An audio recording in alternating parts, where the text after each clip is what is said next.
এই আমার এই পদত্যাগের ব্যাপারে আজকে তো প্রথম না, মানে তারা আমার যেই কারণে পদত্যাগ করতে বলে ওই কারণগুলি যদি আমি উন্নতি করে দিতে পারি তো আর কোনো পদত্যাগের প্রশ্ন না। তারা চাচ্ছে আইন শৃঙ্খলা পরিস্থিতি উন্নতি। আমি আইন শৃঙ্খলা পরিস্থিতি যেন উন্নতি হয় আমি এই ব্যবস্থা করতেছি, এবং এই আইন শৃঙ্খলা পরিস্থিতি আগের থেকে অনেক উন্নতি হয়েছে এবং এটা আরও উন্নতি হতে থাকবে। ডেভিল হান্টের অপারেশনের পর থেকে এখন পর্যন্ত প্রায় 8,500 কিন্তু গ্রেপ্তার হয়েছে আমরা দেখেছি। তারপরে আপনাদের একজন ঊর্ধ্বতন কর্মকর্তা কিন্তু বলেছে চাঁদাবাজি কমে গিয়েছে, কিন্তু ছিনতাই চুরি বাড়ছে, যেটা প্রতিনিয়ত আমরা রাতে দেখি। এখন যাদেরকে গ্রেপ্তার করা হলো তা আসলে তারা কারা?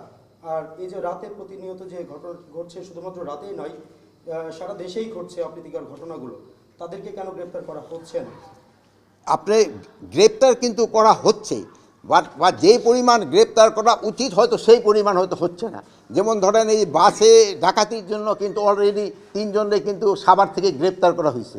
গ্রেপ্তার হচ্ছে এবং গ্রেপ্তার এটা চলতে থাকবে। মাননীয় উপদেষ্টা, আমরা প্রথমে আসলে সশস্ত্র বাহিনীকে আসলে যতটা সক্রিয় দেখেছি, এখন আসলে হয়তো বা ওই উপস্থিতিটা আসলে দেখতে পাচ্ছি না। যে সেনাবাহিনীর প্রথম দিকে যে অভিযানগুলো ছিল, বিশেষ করে পরে নতুন সরকার আসার পরে শুরুর দিকে যে অভিযানগুলো ছিল, এখন আসলে এই মানে ব্যবধানটা কেন, আসলে এই পার্থক্যটা কেন? এটার সাথে একটু যোগ করতে চাই।